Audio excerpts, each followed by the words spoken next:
జీవ వైవిధ్యం, చెట్ల సంరక్షణపై ప్రజల్లో అవగాహన పెంచేందుకు తిరుపతిలోని ప్రాంతీయ విజ్ఞాన కేంద్రం ట్యాగ్ ఏ ట్రీ పేరుతో వినూత్న కార్యక్రమం చేపట్టింది. ప్రపంచ పర్యావరణ దినోత్సవం సందర్భంగా జూన్ 5న ప్రారంభించిన ఈ కార్యక్రమం ద్వారా వృక్ష జాతుల వివరాలు, వాటి చరిత్ర తెలుసుకునేందుకు వీలు కలుగుతుంది.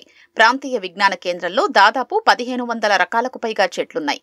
వీటిలో శేషాచలం అటవీ ప్రాంతానికి చెందిన చెట్లతో పాటు అనేక దేశాలకు చెందిన రాయల్ పామ్, ఫిస్టైల్ పామ్ వంటి తాటి రకాలు, బొంబాక్స్ సెబియా, గుల్మొహర్, ఎల్లో ఫ్లేమ్ ట్రీ వంటి పుష్పించే చెట్లు, జీడి మామిడి, మామిడి వంటి చెట్లు, అనేక ఔషధ మొక్కలు ఉన్నాయి. ప్రతి చెట్టు సమాచారాన్ని తెలుసుకునేలా QR కోడ్తో కూడిన ట్యాగ్లు ఏర్పాటు చేస్తున్నారు.